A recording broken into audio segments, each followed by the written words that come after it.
Good night. Welcome. This is Amuna Israel, the Lev Project, Solonomics 101. We have not forgotten.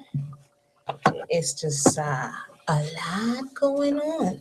I always say that, right? It's because it's true. There is a lot going on. And this is episode, I actually went back, cataloged all the episodes. And so this is episode 68 that is geared towards bringing awareness, going to the source material, which I think is very important. So collectively, just looking at the institution of slavery and educating ourselves on a layman level, um, we have put in 68 separate episodes. The last time I checked, it was over 60,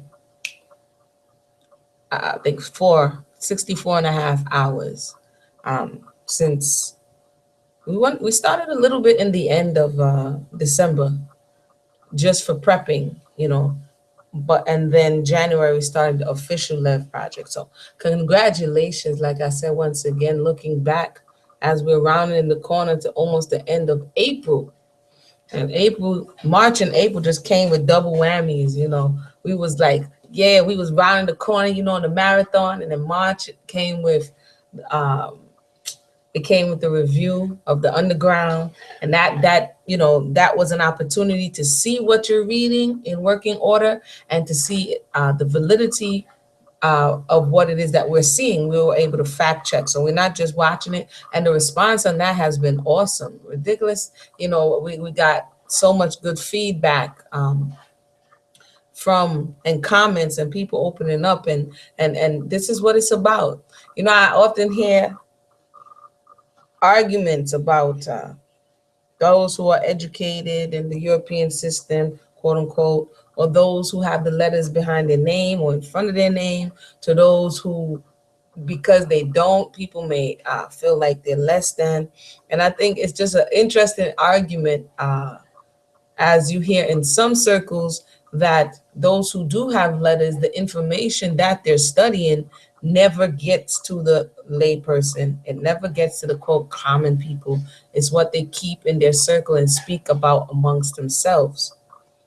And so that for me presents an issue because it's like speaking languages that we can understand, and not just, praise be to the Most High.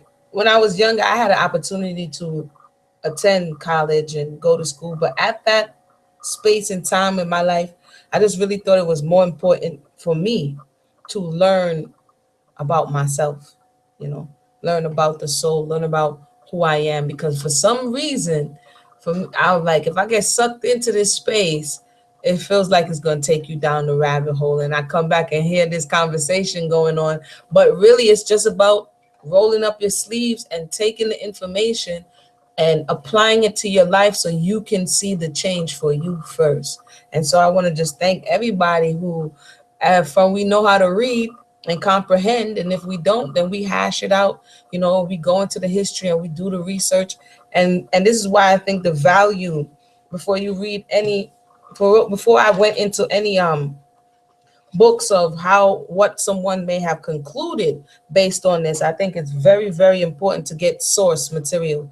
And that's what we're reading right now. We're reading source material. A lot of the material that comes later is the interpretation of source. And if we're getting lost in translation, this is why we haven't left from source. It's been 4.5, almost 5 months, going to begin the 5th month. We haven't left from source yet, and we have more source to go through. So just to show you how source is important, and then we're reading from source narratives, both male and female, both European and so-called Black. So I'm going to go ahead and read this source. This is 30 Years a Slave from Bondage to Freedom by Hughes. Capture of a Union trading boat. Capture of a Union trading boat.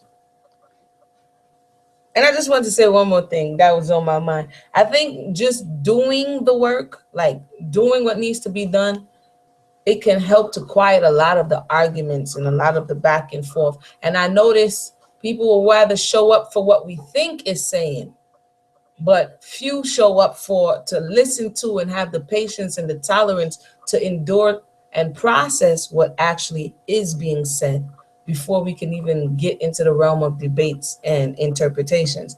And so again, for those who holding down the Lev Project or holding up the Lev Project strong and learning from it and tune in to follow us and help us along, I want to just say a big old thank you.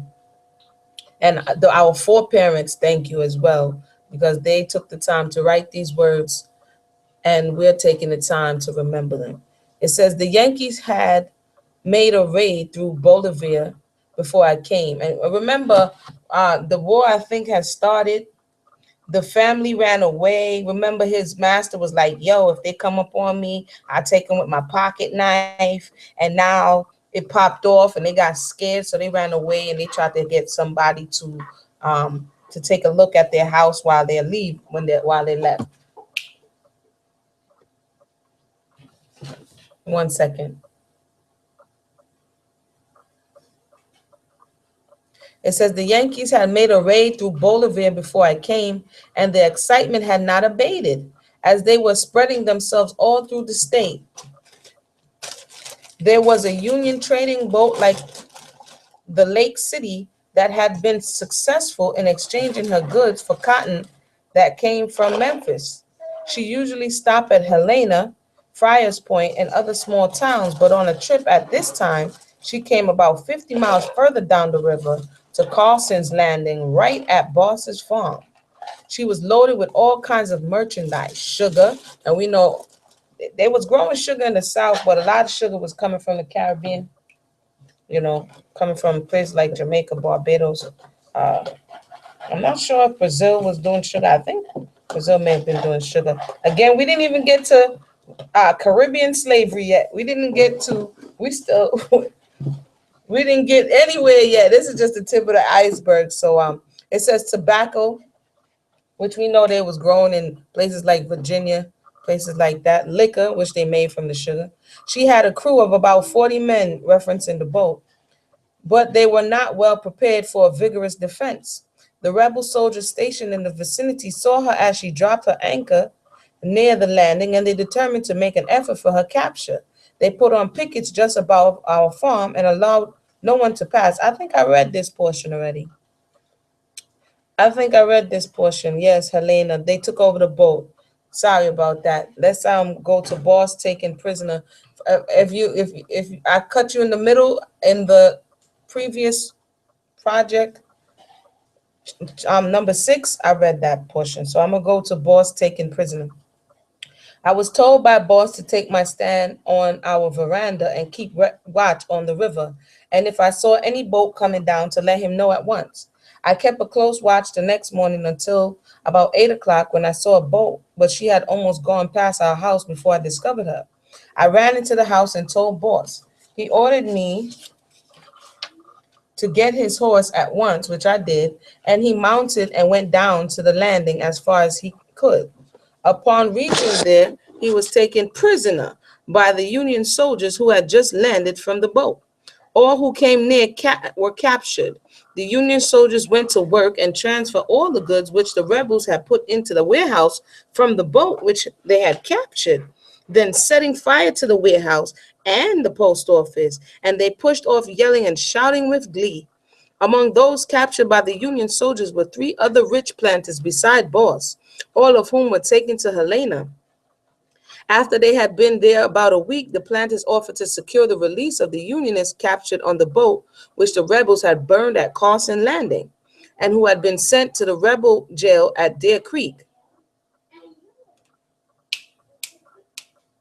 if they were guaranteed their own release in exchange. They offered to bear the expense of a messenger to the rebel officer at Deer Creek with this proposition. The Union officer at Helena accepted the proposition, and the messenger was sent off. It was arranged that he should stop over at our house, both on his way down and back. Upon his return, he stopped overnight, and the next morning proceeding on his way. When he had gone about 5 miles, he saw a flatboat at a landing on which were people drinking and having a merry time.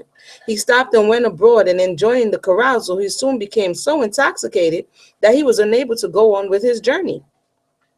Among those present was one Jill Crease, a cousin of the McGee's, who recognized the man as the messenger in this important business, went to him and asked him for the letters he carried. The fellow refusing to give them up, Gilcrease took them from him and at once sent to our overseer for a reliable man by whom to forward them to the commandment of Helena. The overseer called me up from the cabin to his room and told me that I was to go to Helena to carry some important papers and to join him for them in the morning and make an early start. I left him and went back to my cabin. The third effort, for remember, I was just thinking, he tried to run away twice before because of the cruelness of his masters, or especially the master's wife. So now this is his third effort.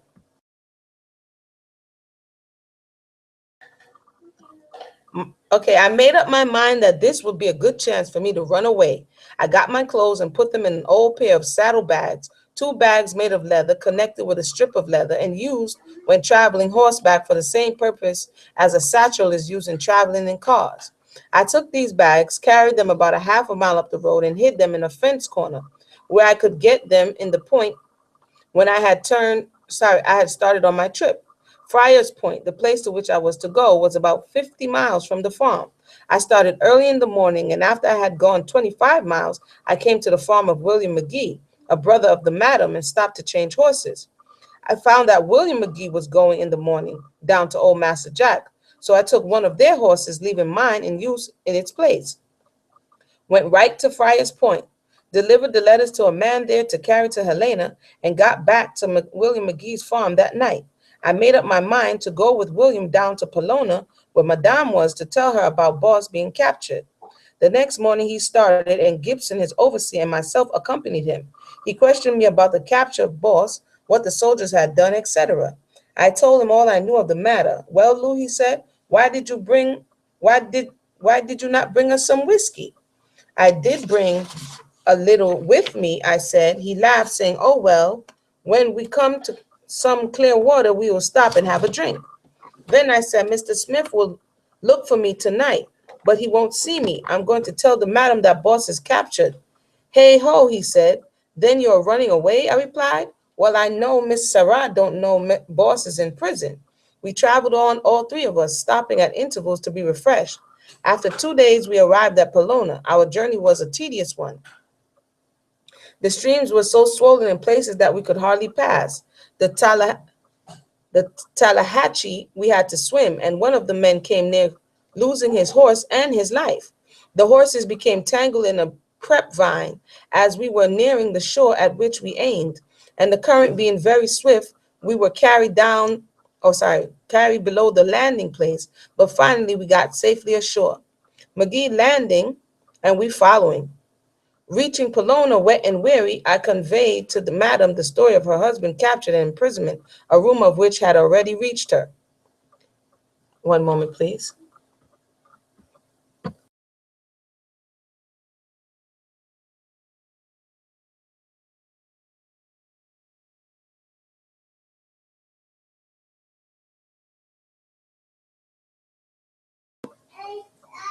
Okay. The next morning was Christmas, and a number of the family had come to spend it together. They had heard that McGee was captured and imprisoned, but now, as I told them every feature of the affair in detail, they grew excited and talked wildly about it. Among those who came were Dr. Dandridge and his wife, Blanton McGee and his wife, Tim Oliver and his wife. All these women were daughters of old Master Jack McGee and sisters to the Madame. Mrs. Farrington and old Lady McGee was already there. These reunions on Christmas were a long established customs with them, but the pleasure of this one was sadly marred by the vicissitudes, and calamities of war. One moment, please.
Thank you for your patience.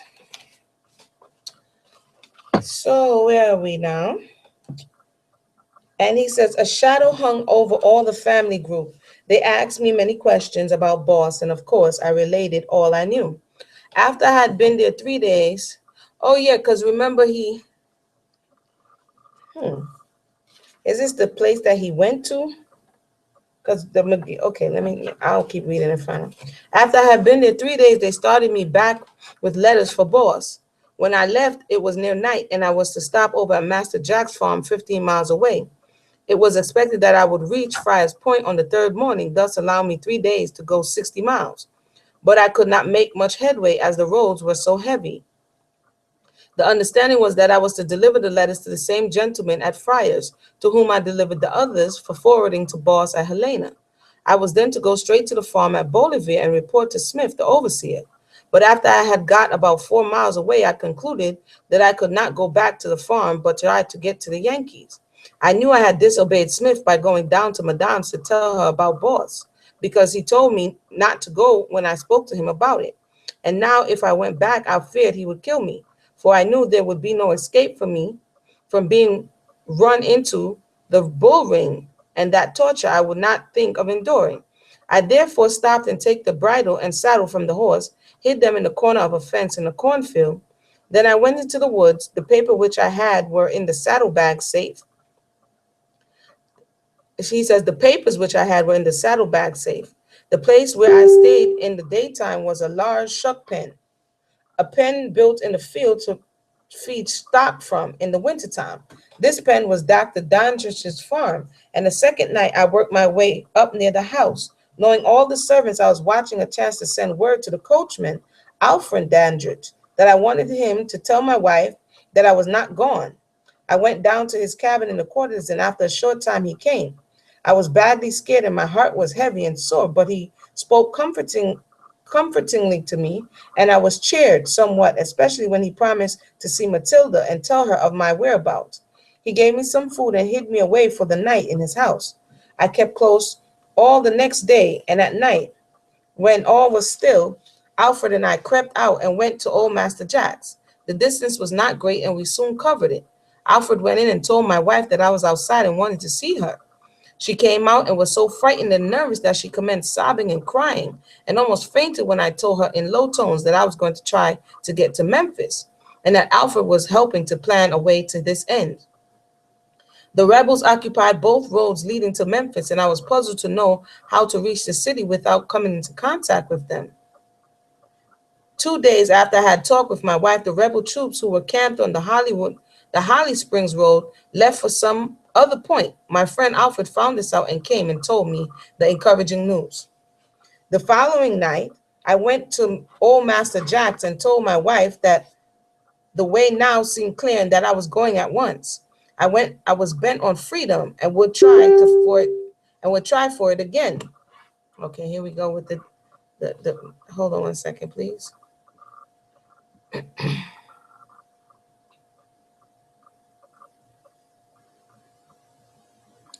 One minute.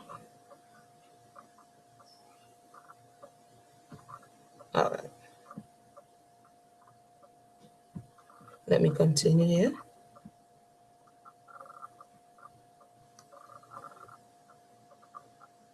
Sorry. So now he's going to make his escape. And if you can see, at this point, he's going, you know, self-preservation was primary. Okay, now let me see if I can make this thing quiet. Hold on. Self-preservation was primary. We see that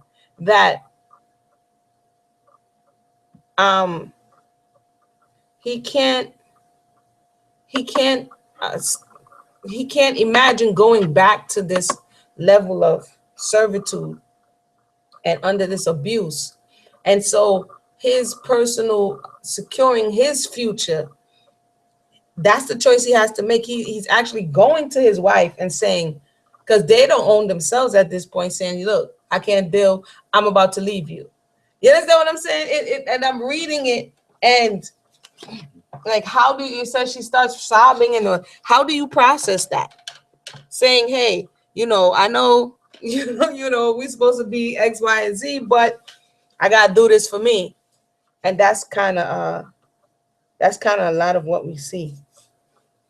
It says here, it's not what it's supposed to be, but this is what we're seeing. The following night, I went to Old Master. Okay, I was bent on freedom and would try for it again. I urged my wife not to grieve and endeavored to encourage her by saying I would return for her as soon as possible should I succeed in getting to a land of freedom. After many tears and blessings, we parted and I left. Uncle Alfred going with me some 3 miles, and I was not acquainted with the road. When he left me, I went on alone with gloomy forebodings, but resolved to do my best in the hazardous undertakings, whatever might happen. The road passed over hills and through swamps, and I found the traveling very wearisome. I had traveled some hours and thought I was doing well when about 1 o'clock in the night I came out of a long swamp and reached the top of a hill. I stopped for a moment's rest, raising myself to erect position from that of walking, inclined by reason of weariness and the weight of the saddlebags thrown across my shoulders. The weather was bad. A heavy mist had come up and was so dark that I could hardly see my way. As I started on, a soldier yelled at me from the mist, "Halt, advance, and give the countersign." I stopped immediately, almost scared out of my wits. "Come right up here," said the soldier, "or I'll blow you into eternity." I saw at once he was a rebel soldier. I knew not what to do. This place where I was halted was Nelson's farm, and the house was held as headquarters for a company of rebel soldiers known as bushwhackers. While they belonged to rebel army, they were in measure independent of its regulations and discipline, kept back in the woods, ready for any depredation upon the property of Unionists, any outrage upon their persons. The soldier who had halted me took me up to the house and all began to question me. I told him that I had been sent on an errand and that I had lost my way. The next morning I was taken about a mile away down in the swamp, over hills, through winding paths, till at last we came to the regular rebel camp.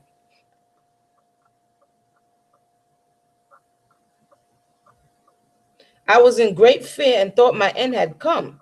Here they began to question me again, the captain taking the lead, but I still stuck to my story that I had been sent on an errand and had lost my way. I knew that this was my only chance. They tried to make me say that I had come from the Yankees as they were in the camp near Holly Springs. They thought the Yankees had sent me out as a spy, but I said the same as at the first, and that I had lost my way. A soldier standing by said, "Oh, we will make you talk better than that," and stepping back to his horse, he took a sea grass halter and said, "I'll hang you." 1 minute, please.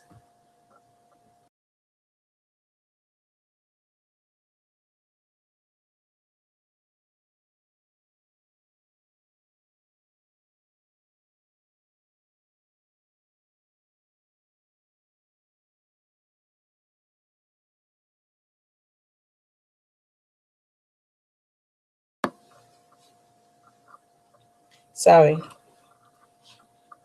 where were we? And there was a law of regulation of the rebel government directing or authorizing the hanging of any slave caught running away, and this fellow was going to carry it out to the letter. I talked and pleaded for my life. My feelings were indescribable. God only knows what they were. Dr. Carter, one of the soldiers who knew me, and the entire McGee family spoke up and said, "You had better let me go and tell Mr. Jack McGee about him." The captain agreed to this, and the doctor went. The following day, old Jack came and steadily refused to consent to my being hung. He said, "I know Edmund would not have him hung. He is too valuable. No, no, we will put him in jail and feed him on bread and water. Too valuable a nigger to be hung." They tried again to make me say that I was with the Yankees. They whipped me a while. He was trying to escape whipping and ended up getting whipped. Then questioned me again. The dog which that they used stung me terribly. They were commonly used in Mississippi for flogging slaves, one of the refinements of the cruelty of the institution of slavery. And I think he's trying to be funny because, I refused to say anything different from what I had said, but when they had finished whipping me, I was so sore I could hardly move. They made up their minds to put me in jail at Panola, 22 miles away, to be fed on bread and water. The next day was Sunday, and all arrangements having been made for my taking to the place appointed for those whose crime was a too great love for personal freedom, they started with me passing on the way old Master Jack's, where they halted to let him know that his advice respected me was to be carried out. The old man called to my wife, "Come out and see Lewis." Someone had told her that they were going to hang me, and I shall never forget her look as she came out to the road to bid me goodbye. One of the soldiers was softened by her agony and whispered to her, "Don't cry, auntie. We're not going to hang him. We will only put him in jail." I saw this change my wife's look in a minute. I said a few words to her, and with a prayer for Gildy's blessing on us both, we parted, and they moved on. After we had gone about 7 miles, we met two soldiers who belonged to the regiment of Nelson.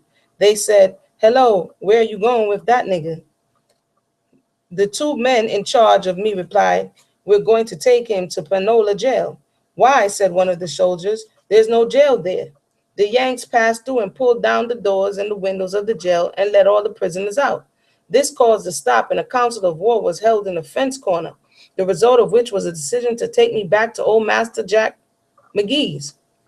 After we had gotten back there, they took me and gave me another flogging to satisfy the madame. I was never so lacerated before. I could hardly walk, so sore and weak was I. The law was giving me that if ever I was caught out in public road again by any soldier, I was to be shot. And we know he wasn't shot because he's writing this story, right? Monday morning, I was sent to the field to plow. So after they whipped him, abused him, and did all of these things to him, they sent him on Monday morning to plow. Very interesting. He says, "And though I was very stiff and my flesh seemed sore to the bone, my skin drawn, shriveled as if dead, I had at least to make the attempt to work. To have said, 'Master, I'm too sore to work,' would only have gotten me another whipping. So I obeyed without a word." So,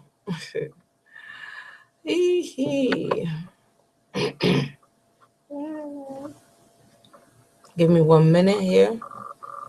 Yeah. Yes. Okay, go get it for me. That's the baby calling mama.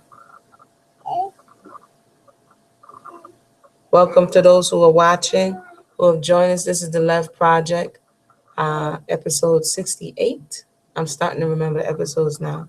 And we are still in the book of 30 Years a Slave from Bondage to Freedom.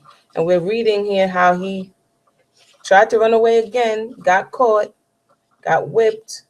And then Monday morning, that's like people, you go through everything in the world, and Monday morning, back to work. You know, that's why people usually have Monday morning blues.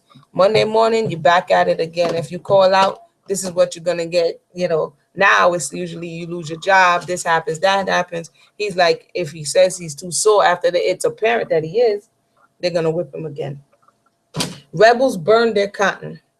The capture of Memphis by the Union troops closed the principal cotton market of the country, and there was, as a consequence, an immense accumulation of the product in the hands of farmers at the region. They were therefore compelled to resort to temporary expedients for its protection from the elements. Old Master Jack had his piled up in a long rick and shelters built over it. Other farmers did the same. As cotton was almost the only source of revenue for the farmers, and as there was no opportunity of getting it to market, there was such a dearth of money as had seldom, if ever, been known, and a corresponding dearth of those necessary of life, which money was the only means of procuring. So they done built we learned from past, right? They done built a society that was solely dependent on the production and the export of this cotton. And this internal civil war has hindered their access to the waterways in which to get it to market. And so now, you know, they're concerned that like he's saying, the money that they're looking for is dried up. It says the accumulation of our family in this product was very great. While the rebel farmers were waiting for a time, hold on 1 second. The baby is blackmailing me. 1 second. She baby mailing me. Hold on 1 second. Do, do, do, do, do. All right. It says, while the rebel farmers were waiting for a time when they could turn their stores of their valuable articles into money, a proclamation was issued by the rebel government that all the owners of cotton that had it stored on their farms must prepare to have it burned. Hundreds of rebel soldiers marched to every section of Mississippi that they could reach and applied the torch to these cotton ricks. The destruction was enormous. There was to prevent the cotton from falling into the hands of the Unionists. So these dudes are so, the internal strife within the country is so real at this point. They would like destroy it. Remember, but this is their money because they're eating off of this product that they're taking off the free labor. And so now, so that they hate the Unionists so much that they're saying, burn this cotton. The destruction was so enormous, this was to prevent the cotton from falling into the hands of Unionists. Jeff Davis said to his deluded followers that it was better for them to destroy this property than to risk its coming into the possession of their enemies, since that would equally impoverish themselves, while it might result to the pecuniary advantage of those. 1 second. All right, leave them.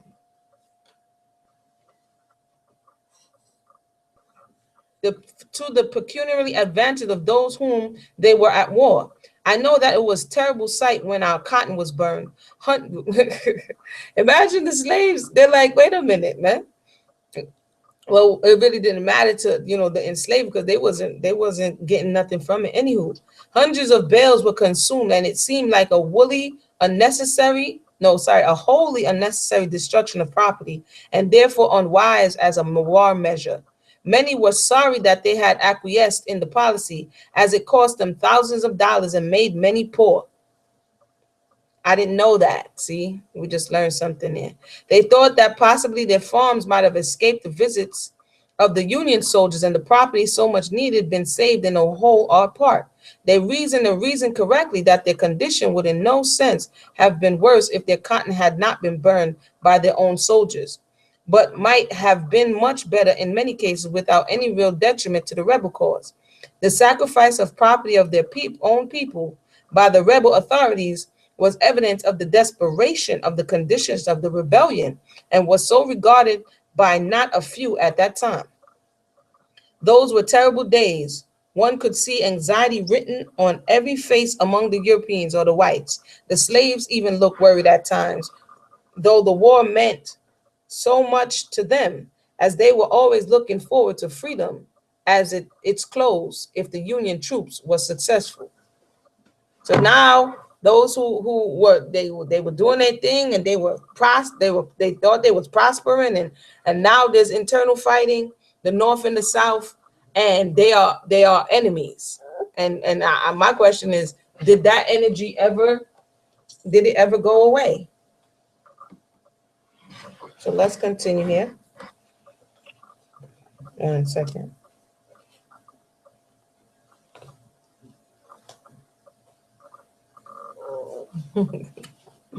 After I had been my fourth runaway trip, he's serious. First, he thought, if you remember earlier on in the story, he thought, if he just did everything the Europeans said, it would be well with him. But he realized that it didn't work. So ever since he started trying to run away, he's not stopping. So my fourth runaway trip, after I had been working on the farm about 2 months and had thoroughly talked the matter over with Alfred Dandridge, we planned to make a careful and persistent effort to escape from the land of bondage. We thought that as others here and there all through the neighborhood were going, we would make a trial of it. My wife and I were at old Master Jack's, and after we had consulted with Alfred and Lydia, his wife, and we all concluded to go at once. Alfred had been a team master so a teamster for Dandridge for many years, and was familiar with the road, as he had hauled cotton into Memphis for the master for so long a time he could hardly tell when he began. Matt Dandridge was a fellow servant belonging to the same man, and both had, as was not unusual, taken their master's name, or rather were known by it. Matt had learned of our purpose to run away and concluded to join our party. So one night, when all was still, we started. Uncle Alfred, as I always called him, was to be our leader. He was older than any of the rest of us and had a good deal of experience. We therefore all looked to him. In fact, we relied entirely on him. Hey, wait a minute. For those who just joined us, tell me that this doesn't sound familiar. This is what we're watching now, the underground. If you're following it, the underground had this same conversation, and this Uncle Alfred in the story that's on the underground was who they thought could read. He was, I think they called him Moses, and he had a lot of, he was into the Bible, and they thought it was him that could read, but the story bid out that it was his wife. So this is very interesting how his wife, and now Alfred and Lydia and all of these different people are finding about, and they're going to try to make a communal escape. So one night, it said Matt had learned of our purpose to run away and concluded to join our party. So one night, when all was still, we started. Uncle Alfred, as I always called him, was to be our leader. He was older than any of the rest of us and had a good deal of experience. We would therefore all look to him. In fact, we relied entirely upon him. After we had traveled about 12 miles, we came to a swamp called Hickey Haley. Here we stopped as day was dawning and settled down for the day, as we could travel only in the night. And we read that in 50 Years in Bob by Charles Ball. We read that he only traveled by night, lest we be seen and caught. We were wet, our clothes soaked through from the heavy dew. We had to travel through cornfields and cotton patches, oak fields and underbrush, not daring to take the main road. This is why we were so wet. Uncle Alfred traveled wholly by the stars. They were his guide. We knew by looking at them the four cardinal points of the compass. Many old slaves were guided in this way when traveling in the night, and some could tell the time of the night by the position of the stars. We stayed in Hickey Haley all day, and in the evening, when it was dark enough, we started on again. Uncle Alfred offering up a prayer to God, or God, to guide us safely through. Cold water was our next stopping place, and here a difficulty rose before us that made us fearful. We had nothing to wear but what we had on, and not much of that, so had small space for carrying anything, and therefore had brought with us only a little bite to eat. As we had lived on these provisions for a day, there was now but little left for our increasing wants. And the difficulty of securing anything from the houses without danger of detection was almost insurmountable. But we felt encouraged as we thought of what we were striving for and sped on our way. So they're hungry, have no food, the clothes is wet and tore up, but they're still going. But the way was hard, for sometimes we got completely stuck in briar patches, little thorny, prickly things, and had to turn and go back in order to find a way out. Old logs and driftwood that had been piled up year after year were other obstacles in our way, and one can imagine how hard it was to make our way through such a mass of brush and forest by the dim light of stars as they struggled through the dense branches of the trees. We stumbled on, however, as best we could, each fearful yet silently praying for guidance and help. When within 4 or 5 miles of Coldwater, Uncle Alfred stopped and cautioned us not to speak above a whisper, as the rebel troops were camped on both sides of us. We were in swamp between the two roads, gradually working our way through to the river, as we could not go on either of the roads for fear of detection. At the bridges where these roads crossed the river, there were rebels' camps, and it was useless for us to think of crossing either. We therefore worked our way carefully through the thicket that we were in until we came within sight of the river. Then Uncle Alfred went ahead, creeping a few steps, then stopping to see if the river was clear of soldiers. From this point, it was some 2.5 miles to the bridges each way, and it was our idea that it could cross here without being seen by the soldiers. We would be all right. Uncle Alfred came back to us and told us that he thought the way was clear. I cannot hear a sound, said he, so let us go on. We followed the river down until we came to the place where we could cross. Here we found some driftwood. An old tree had been blown down, nearly across the river, leaving a space of about 20 feet. Over this natural bridge, we crept to the open space, which we waded, the water being up to our knees. But we did not mind this. There was no talking above a whisper for fear of being heard by the soldiers. Daylight had begun to dawn, and we felt good that we had succeeded thus far. We went on quietly until we got entirely out of the swamp and reached some hills. The woods were on each side of us and still thick, so we stopped here on the side of a hill where the sun shone brightly on us, expecting to rest for the day. Our clothes had already become quite dry from the sunshine, and so far we felt all right. Alfred and I had made a turnaround the place, listening to see if we could hear any noise or see any trace of soldiers, but we discovered no trace of them and went back to our stopping place. I had been asleep and some of the others were still asleep when suddenly I heard the yelp of bloodhounds in the distance. It seemed quite far away at first, but sound came nearer and nearer, and then we heard men yelling. We knew now that they were on our trail and became so frightened that we all leaped to our feet and were about to run when Uncle Alfred said, "Stop, children, let me oil your feet." He had with him a bottle of ointment made of turpentine and onions. Remember, we read that before, that onions would throw off the scent. A preparation used to throw off hounds of a trail. All stopped, and the women, having their feet anointed first, started off, Uncle Alfred telling them to run in different directions. He and I were the last to start. Alfred said, "Don't let the bushes touch you." At the same time, he ran through the bushes with such a rattling noise one could hear him a great distance. He wore one of those old-fashioned old oil cloth coats made in Virginia, and as he ran, the bushes striking against the coat made a noise like a beating of a tin board with sticks. The funny part of it was, having cautioned us to be careful about noise, he made more than all of us. By this time, the woods were resounding with the yelping of hounds and cries of their masters. The hounds numbered some 14. The men howled and cheered in concert with brutes, for they knew that they were on the right trail, and it could be a short time before they caught us all.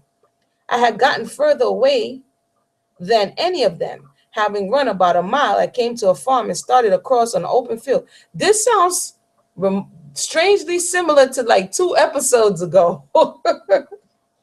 You see why reading source material is very important? Because when you don't know what you're looking at. So their storyline, they called them the Macon Seven.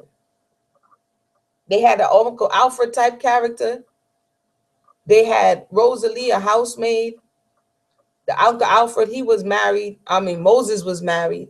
And they had a young boy and then Noah and then the overseer. And they decided to run together.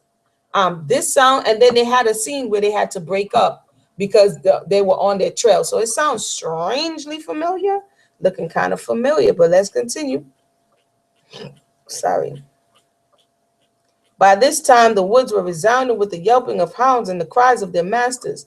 The hounds numbered some 14. The men howled and cheered in concert with the brutes, for they knew that they were on the right trail, and it would be but a short time before they caught us all. I had gotten further away than any of them, having run about a mile. I came to a farm and started across an open field, hoping to reach a wood beyond where I might conceal myself. Before I was half away across the field, on looking back, I saw the dogs coming over the fence. And knowing there was no chance of me getting to the woods, I turned around and ran back to a persimmon tree, and just had time to run up one of the branches when the dogs came upon the ground. I looked and saw the men, Williams, the nigger catcher, and Dr. Henry and Charles Dandridge. As soon as Williams rode up, he told me to come down, but I was so frightened I began to cry, yet came down trembling. The dogs laid hold of me at once, tearing my clothes and biting my flesh. Dr. Dandridge was just riding up, seeing what was happening, yelled out to Williams, I thought your dogs didn't bite. Oh, well, said Williams, he ain't hurt. We've got to let him bite a little. They took us all back to the fence where I crossed over, and the others having been caught. Our hearts were filled with dismay. All looked as if they were condemned to be hung. We knew not what was to be done with us. The women were pitiful to see, crying and moaning, all courage utterly gone. They started back with us to old Master Jack's at Panolia, and we stopped for the night at a small farmhouse. The old woman who kept it said tauntingly, you niggas going to the Yankees. You all ought to be killed. We started on the following morning and got back home at 1 o'clock in the afternoon. All of us were whipped. All the members of the family were very angry. Old lady Jack McGee was so enraged that she said to my wife, I thought you were a Christian. Like, seriously? Yo, you want to talk about the reverse psychology. Like, oh, now all of a sudden you need to have a conscience. I thought you were a Christian. You'll never see your God, she says. You seem to think that because Matilda had sought freedom, she had committed a sin. Sorry.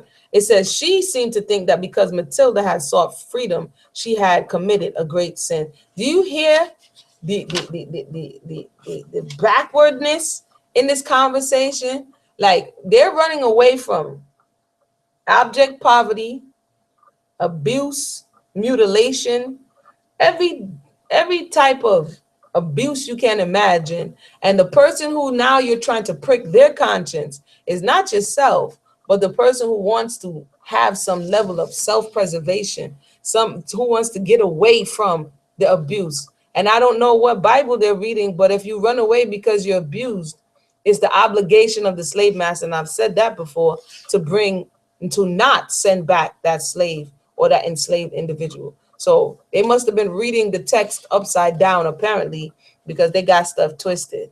Let me see, what time is it? Incidents. I'll read one more because we haven't read all week, right? Okay. Ever since the beginning of the war, hold on one second. I'm still here. I just have to put down the baby because she fell asleep. All right. It says, ever since the beginning of the war, and the slaves had heard that possibly they might sometime be free, they seemed unspeakably happy. They were afraid to let the masters know that they ever thought of such a thing. And we saw that in another book where, again, you weren't allowed, you weren't allowed to, oh no, I'm reading another book. And you couldn't tell the master that you desired your freedom. So not only did, and I think I said this before, not only did they expect you to be enslaved, they expected you to like it. And if you ever expressed that you didn't like it, they would beat you. So what he's speaking of is something I've read before.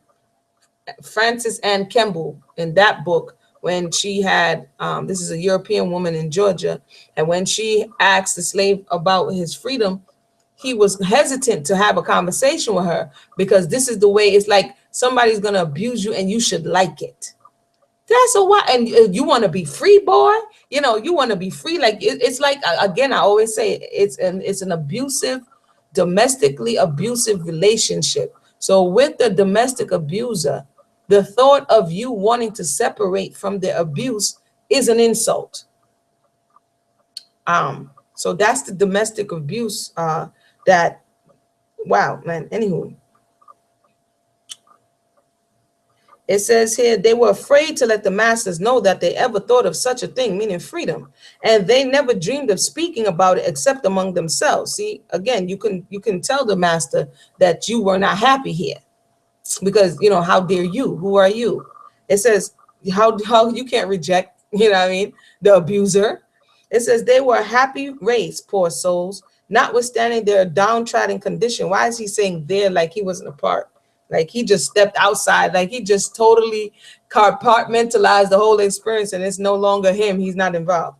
They would laugh and chat about freedom in their cabins, and many a time, many no, and many a little rhyme about it originated among them and was softly sung over their work. I remember a song that Aunt Kitty, the cook of Master Jack's, used to sing. It ran something like this: there'll be no talk about Monday by and by every day will be Sunday by and by, meaning Monday morning work. There would be no talk about Monday morning work because they took, instead of the Shabbat on the Saturday, they took it for Sunday, and this is the only day that the slaves had off to themselves. So she's saying every day will be a day of rest. The old woman was singing, or rather humming, it one day, and old Lady McGee heard. She was busy getting her dinner, and I suppose never realized she was singing such a incendiary piece. No, incendiary piece. When now you know I'm gonna have to look that up. Hold on one second. That's my new vocabulary word. let me look this up real quick. So she's all excited. CICAN. I gotta add that one to my repertoire. Hold up. He didn't she didn't realize she's singing incendiary of a device or attack designed to cause fires. She didn't know it was so volatile, basically.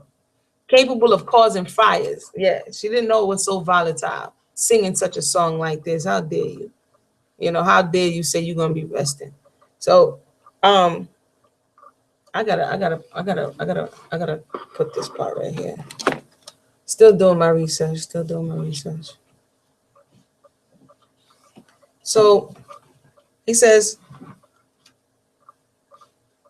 when old Mrs. McGee broke it up upon her, don't think you are going to be free. You darkies was made by God and ordained to wait upon us. So let me go ahead and read that again. Mrs. McGee was offended because she heard old Aunt Kitty